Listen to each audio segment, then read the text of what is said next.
Thank you very much for being here. We have largely an energy group today. We're looking to be very energy dominant, and we will be in a very short order. These are great professionals, but before we do that, we'll be signing an executive order having to do with COVID and schools. Lindsay? Yep. So this first executive order, it prohibits federal funding for COVID-19 mandates, vaccine mandates in schools. Okay, and that will meaning they want to clear that up, Yep. the discrepancy. So any schools that require students to be vaccinated with COVID-19 shot, then there's no more federal funding. So. Okay.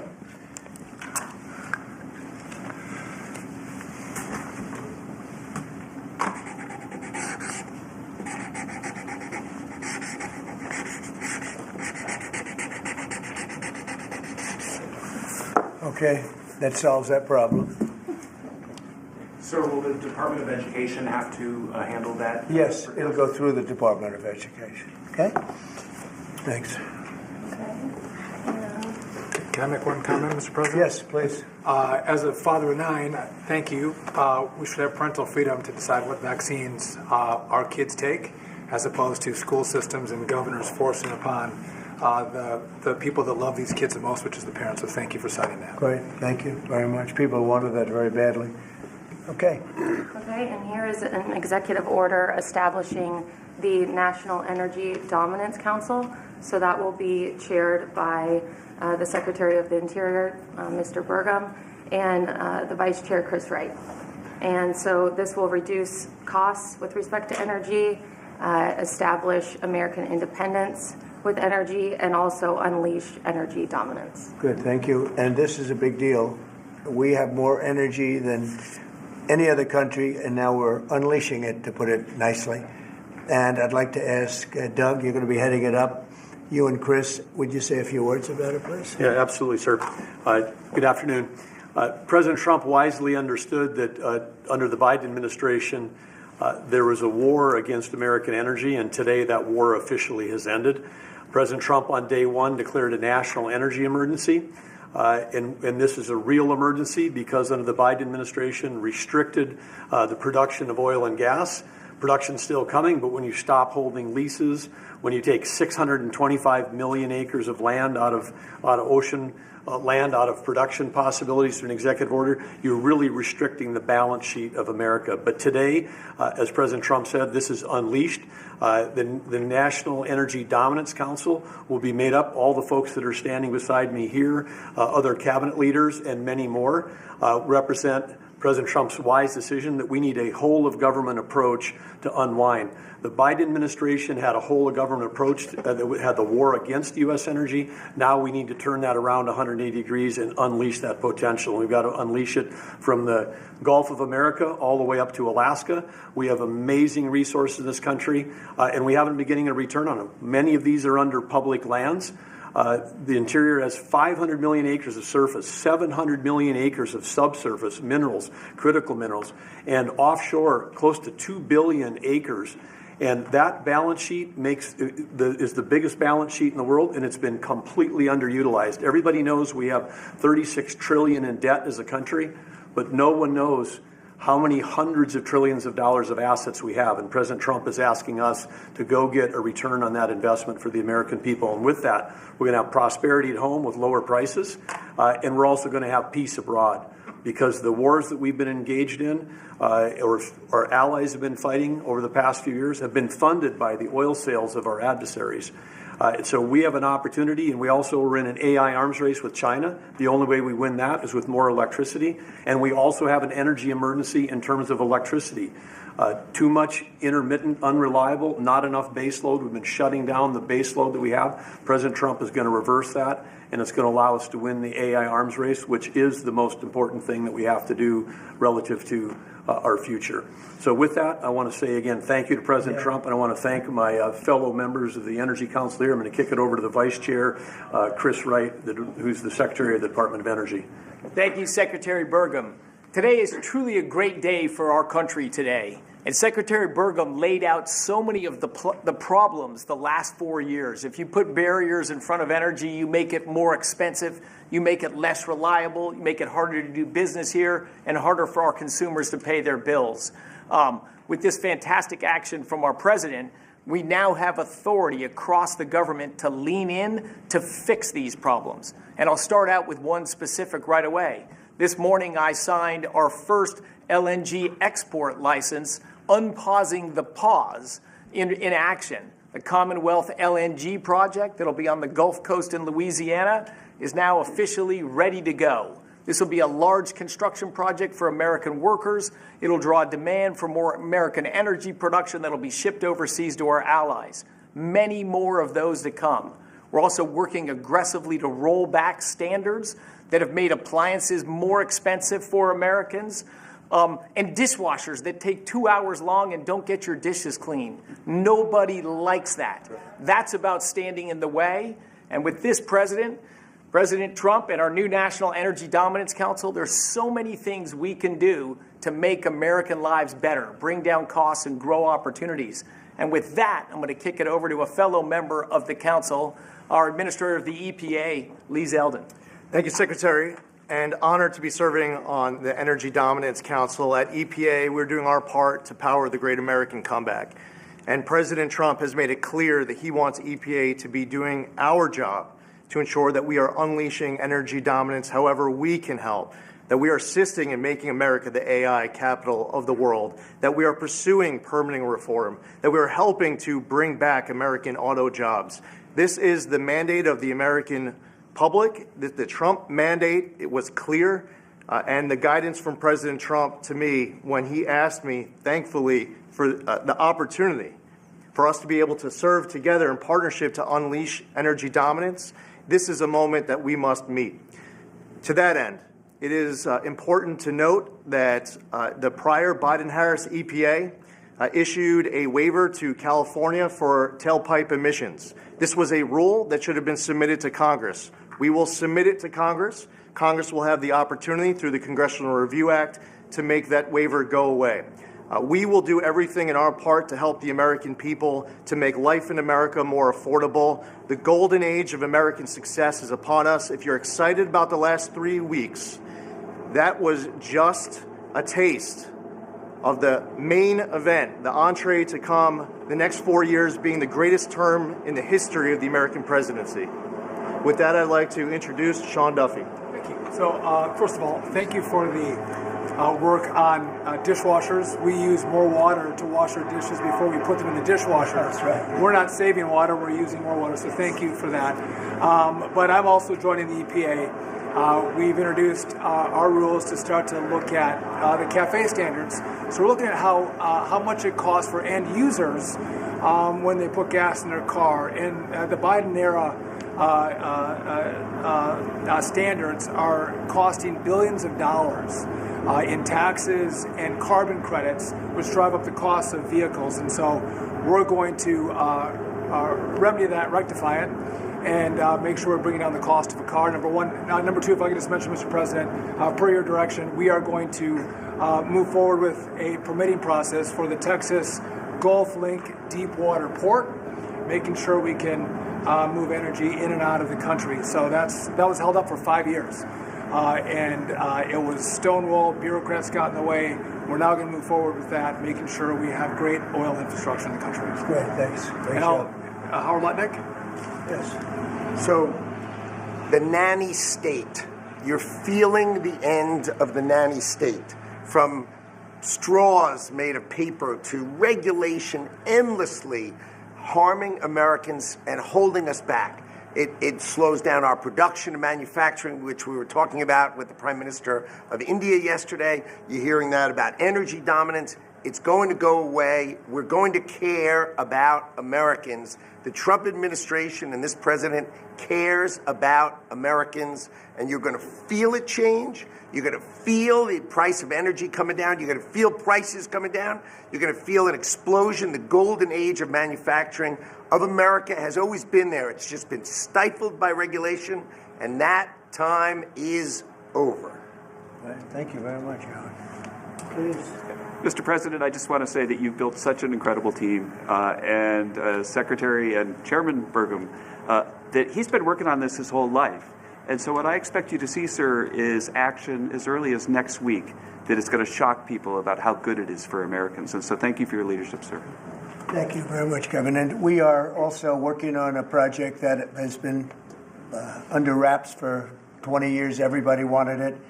It's been held up by New York. It's a pipeline that will bring down the energy prices in New York and in all of New England by 50, 60, 70%. It should have been done years ago. We'll be speaking to New York, and the New York is actually the biggest beneficiary because their energy costs are very high. This will reduce them very substantially.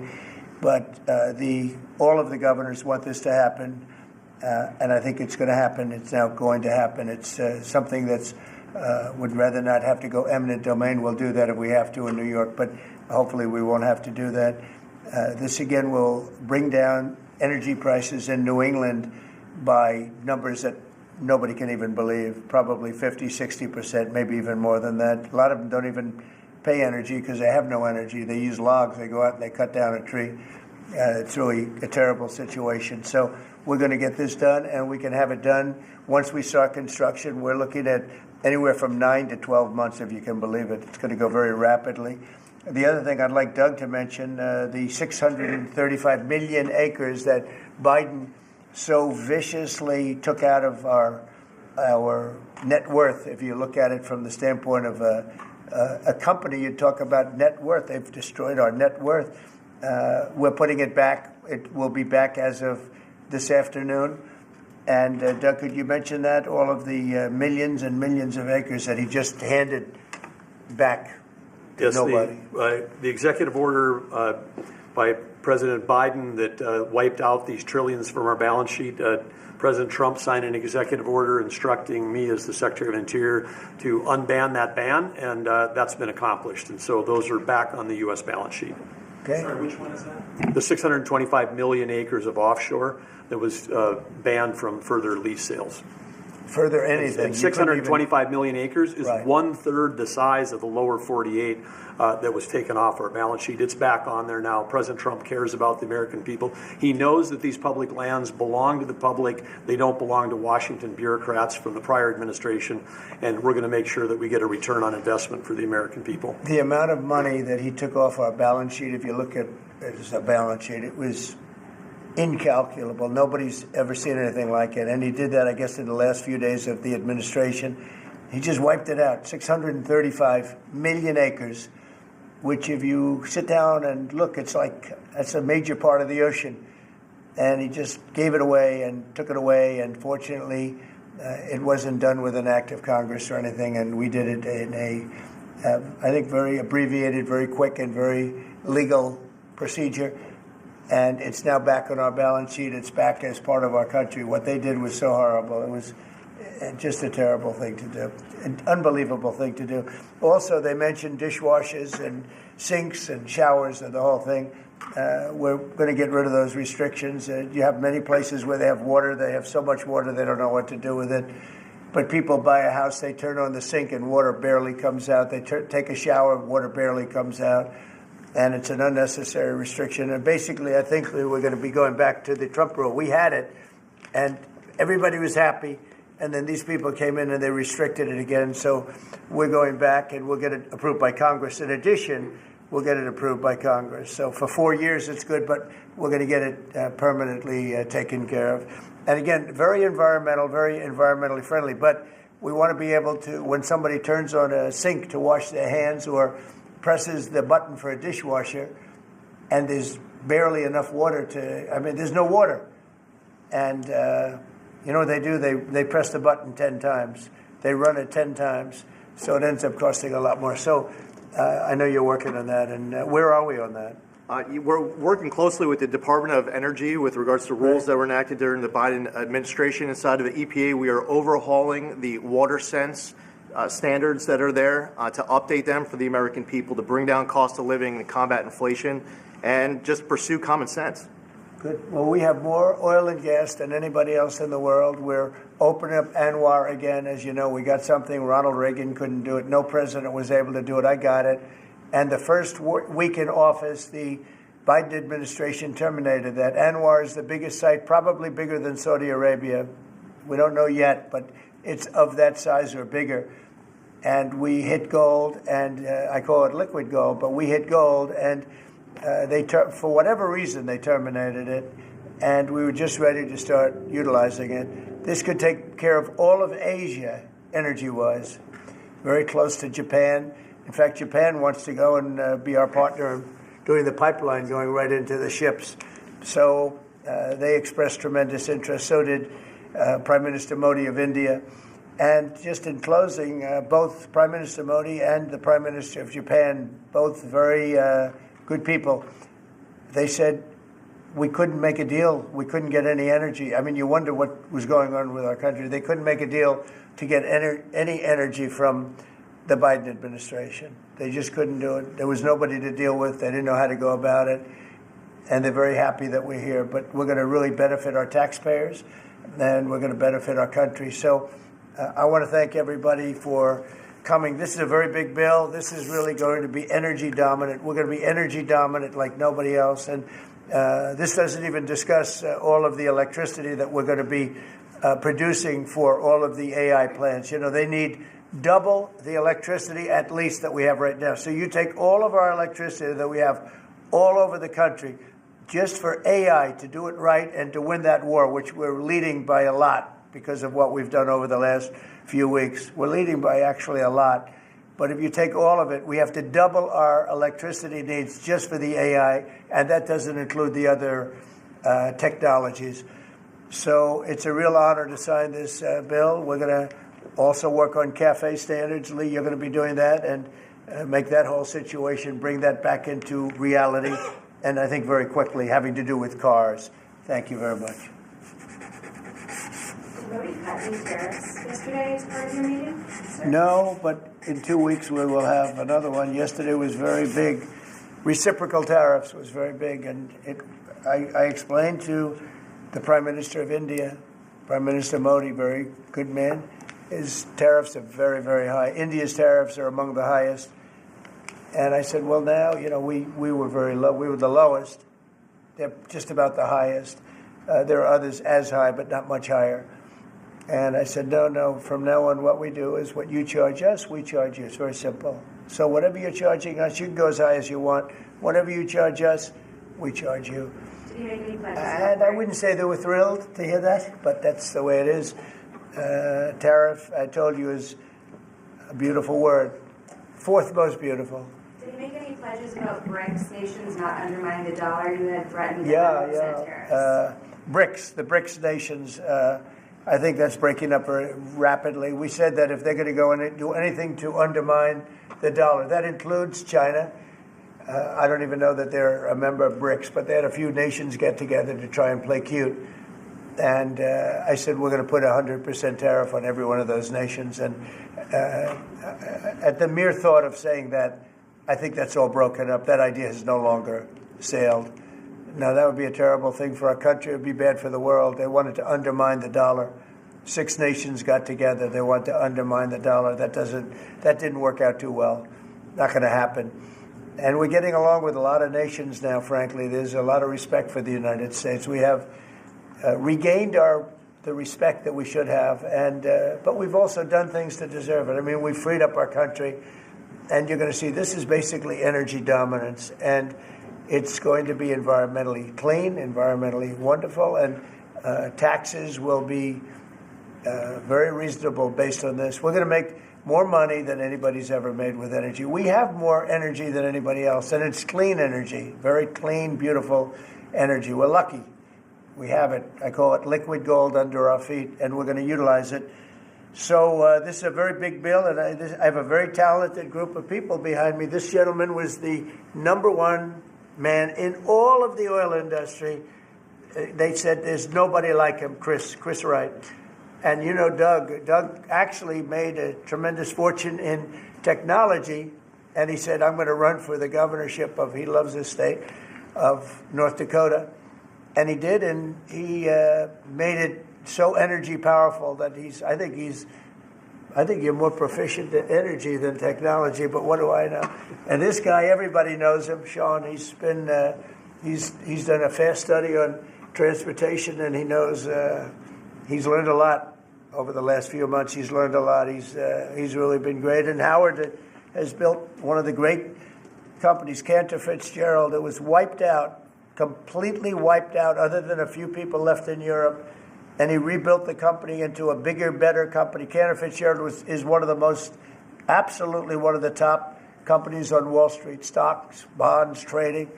And he took that, I mean, he literally watched the plane go into the building, go into the World Trade Center. Amazing story. That alone is an amazing story. He was delayed because his wife insisted that he finally, after years, take his child to school. So he took his child to school that one day, because normally he would have been in the building at 6 o'clock in the morning. That's that business, right? So you owe your wife a lot and your child a lot, right? But his wife insisted that he take his child to school. For 5 years he didn't do it. He was horrible. What kind of a father was he? Okay, I'll do it. And he was therefore driving down at 8:43, whatever the time was, down the West Side Highway, and he saw the plane go into the side of the building. He said, wow.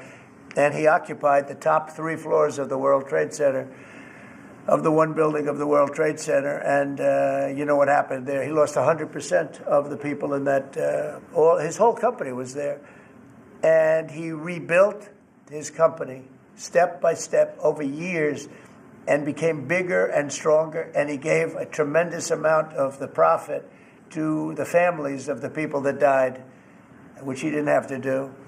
And now he's working with us. He did an incredible job. I mean, anybody in that world, they know Howard Lutnick very well, and I'm honored to have him running Commerce. He's going to be incredible. He loves the country. And Lee was a great lawyer, a great congressman, very successful person, both as a lawyer and as a congressman, and knows a lot about the environment, cares about the environment. And we were lucky that I was very happy that you joined. And he was with me right from the beginning, always was with me, and I've always been with him. And Kevin Hassett, we know everybody knows Kevin, and he's fantastic. And you and Lindsay, you and your team are incredible. The job you've done, we really appreciate. Thank Will.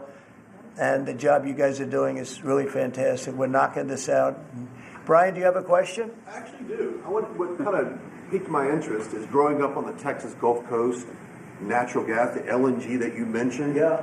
What's the potential for like new jobs or growth in that area? I mean, that's that part of the country, Southwest Louisiana, Southeast Texas, they depend on that. I would say that potential is simply tremendous. You know, 20 years ago, the United States was the biggest importer of natural gas in the world. And we had natural gas prices 2 or 3 times higher than they are today. But with shale revolution and great entrepreneurs in Texas and Louisiana and across our great country, we are now today the largest net exporter of natural gas in the world. And so much of the world is depending upon natural gas is the fastest growing energy source, has been for 50 years. We were the driver of that, and then we paused. We stopped our ability to grow natural gas exports. Both the Japanese government and Indian government expressed great distress about that.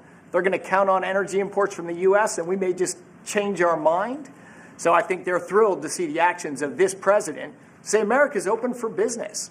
Yes, we have the energy, we have the people, we have huge job opportunities and investment opportunities, not just in the oil and gas industry, but all those surrounding communities that are lifted up by that more production here. And as we produce more production at scale, not only does it allow us to export, but it becomes more efficient, and it helps us drive down the cost for our domestic consumers as well. Yeah, I know they're really happy to just let you Thank you. Thank you, Brian. And I will say this, that this all started 8 years ago when I got elected. We were doing this, not to the extent that we're doing it now, but we were doing this, and we became number 1 in oil and gas by far. And we were number 3, even number 4, some would say. When I left, we were number 1 by a lot. And then they pulled way back, and the prices started going through the roof. And then they went back to my plan, but by that time the prices had already gone up. So really disrupted it. But now we're going to take it to a new level. It's going to be amazing. And we're also, it's very powerful, clean coal. We have more coal than anybody. This is good, beautiful, clean coal. And if you notice, China's opening up a coal plant a month. Germany is now opening up a coal plant every 2 months. Very powerful. It's probably the most powerful source of energy in terms of generation of electricity and other things. And we're going to utilize our good, clean, beautiful coal and oil and gas. We have more than anybody of everything, and we're going to take advantage of it. And I appreciate everybody being here. Mr. President, Please. Can I ask you, sir, about what's happening in Munich? Senator Roger Wicker shepherded Defense Secretary Hegseth through his confirmation. He got him through that process, and then he had some tough words for him overseas. He said it was a rookie mistake for Secretary Hegseth to outline what would or would not happen as far as Ukraine's membership in NATO goes. And then I haven't heard that. I mean, Roger's a very good friend of mine, and Peter's obviously, he's been doing a great job. Did you know I haven't heard. Let me look at. You tell me something. I have not heard the about. question I had is, were you aware of what Secretary Hegseth was going to say in his speech at NATO? Generally speaking, yeah. Generally speaking, I was. So I'll speak to Roger. I'll speak to Pete. I'll find out. Mr. President, on the Energy Dominance Council, that is for all forms of energy? Does that include All wind and forms solar? of energy. Yep. And the pipeline you mentioned, sir, is that Constitution Pipeline in New York? Yes. Can you? Is that the I project? believe that's so, being- right? Yeah, that's what it is. And you know, they've been trying to get it for 20 years. And what it means is for New York, upstate New York, and even everywhere in New York, also other states, but in particular New England, that New England will now, I think, will cut the energy prices, and big cuts in New York too, but cut the energy prices literally in half. We have the permits. We have permits that just about everything we need a New York permit, and I would imagine they want to do because their energy prices will come down so far. And it's a lot of jobs for New York. It's a great thing for New York. Everybody wants it. We'll be meeting with the various governors, the governor of New York and the other governors too. And we can have it built in about 9 months, and let's say 1 year, but we can actually have it built in pretty close to 9 months. It's all set. We have most of the permits, almost all of the permits. And on just, you're prioritizing energy dominance today. You've also prioritized trade balance. The oil industry is a little worried about the steel tariffs. I mean, they've put 20,000 feet steel in the ground at a well. How will you balance that? Is there a possibility? You're talking about steel and aluminum. Indeed, steel tariffs. So the steel, I saved the steel industry in my first term by putting on tariffs because China was dumping massive amounts of steel. Others also, but mostly China. And I put very substantial, we took in $600 billion worth of tariffs from China. No other president's taken up, literally haven't gotten 10 cents from China, not 10 cents. And hundreds of billions of dollars came in from China. And they understood it. They understood what I did. But the dumping stopped. And had I not done that, you wouldn't have one steel mill, I think I can say, not one steel mill operating in this country. And we need steel. We need steel. I mean, there are some things you have to have, and steel is one of them for military, et cetera. So I think steel is going to be very strong. It's going to be very strong. I think it'll go back to being really powerful. We saved it. I mean, we were talking about U.S. Steel last week. U.S. Steel would have been closed, totally closed. We saved it. And now it's going to become, I think, very, very profitable. The tariffs are going to save a lot of industries. Mr. President, U.S. Steel, can I just follow up on U.S. Steel? Go ahead, finish up. If the Japanese company that's interested in U.S. Steel wants to take a minority stake as opposed to full ownership, is a that minority stake I wouldn't mind greatly, but what they're doing right now is they're going to be investors, and they're going to be investing in, I think, debt and various other things. But we didn't want to let U.S. Steel go to a foreign company. U.S. Steel was the greatest company in the world for a period of 15 years. It was, it was the big deal 80 years ago or so. And psychologically, we can't even think about letting that happen. But what is going to happen, and we've already seen it, you see it in the stock price, with the tariffs, U.S. Steel is going to be a real powerhouse again. Mr. Trump, if I could just follow up on Jackie's question about Munich. Vice President Vance's speech to the conference has ruffled quite a few feathers in Europe. What did he say to ruffle them? I don't know. He was talking about the freedom of speech and migration in Europe. Do you believe that European leaders have a fundamentally different view of the world than this administration's? Well, I heard his speech, and I tell you, you're talking about JD's speech, right? Yes, sir. I heard his speech, and he talked about freedom of speech, and I think it's true in Europe. It's losing. They're losing their wonderful right of freedom of speech. I see it. I mean, I thought he made a very good speech, actually, a very brilliant speech. Yeah. Europe has to be careful. And he talked about immigration. And Europe has a big immigration problem. Just take a look at what's happened with crime. Take a look at what's happening in various parts of Europe. I thought his speech was very well received, actually. I've heard very good remarks. And in regards to Ukraine as well, yesterday you mentioned that you thought Ukraine's NATO aspirations were one of the main reasons that the war broke out. Who do you blame for the war, Ukraine or Russia? Well, I think that there were a lot of people to blame. All I can say is very simply, if I were president, that war would never have happened. And you know what else wouldn't have happened? The Middle East wouldn't be all blown up, and October 7th wouldn't have happened either. Those two areas, you wouldn't have inflation, you wouldn't have October 7th, you wouldn't have Russia and Ukraine fighting. None of those things would have happened if I were president. So to follow up on the Mr. Middle President? East, earlier this week. Yeah, please. You mentioned auto tariffs the other day. Yeah. When do you plan to unroll those? Howard, I'd say over the next sometime, or maybe around April 2nd. I would have done them on April 1st. Believe it or not, I'm a little superstitious. No, literally, we had it planned for April 1st. I said, let's make it April 2nd. You know how much money that costs? That costs a lot of money just that one day, but we're going to do it on April 2nd, I think. Is that right? That's right. Okay, thank you. The lead prosecutor in Eric Adams' case resigned today, saying anyone who didn't press forward would be a coward. What's your reaction to that and to the overall implication that politics were at play here? Well, I don't know about it. I mean, obviously I'm not involved in that, but I would say this, that if they had a problem, and these are mostly people from the previous administration, you understand, so they weren't going to be there anyway. They were going to all be gone or dismissed. If not, they know on Tuesday they're all being dismissed. You know, the whole country is being, because what you do is you come in and you put new people in. So when you say resign, they're going to be gone anyway. But I know nothing about the individual case. I know that they didn't feel it was much of a case. They also felt that it was unfair with the election. Look, I would know that better than anybody because I was weaponized more than any human being in the history probably of the world. And I won the election in a landslide, winning all 7 swing states, winning the popular vote and everything else, because the people got it. It was weaponized, and I was weaponized literally weeks before the election. But I think there's also something to be said. I read that. There's something to be said for what they were doing. It looked to me to be very political.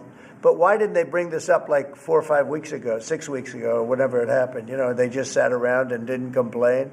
Then all of a sudden they complain, and they know they're all being dismissed anyway. So, you know, that's the way it is. That's called politics, I guess.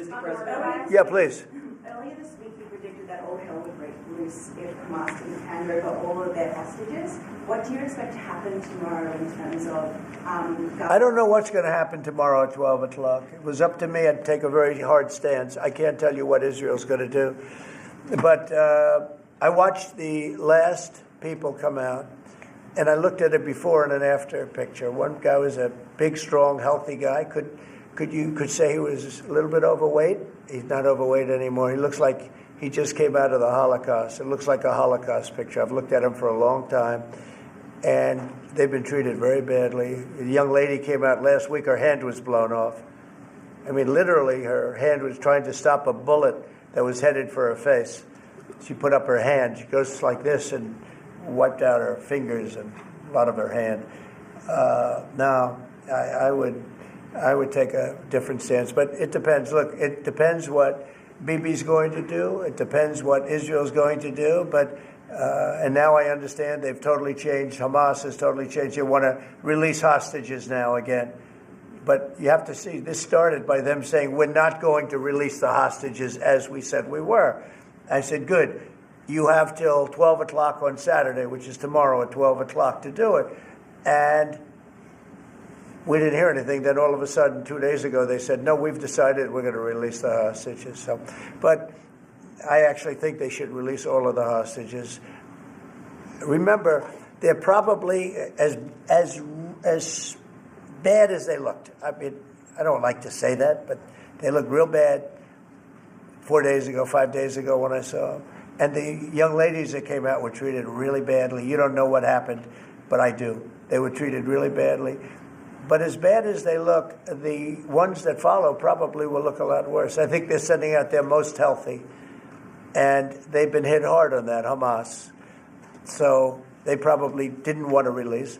But they changed their mind. I said 12 o'clock tomorrow, and all of a sudden, 2 days ago, yesterday, they said they're going back to releasing. But this all started by them saying, we are not going to release any more hostages. And then yesterday they said they are going to release the hostages.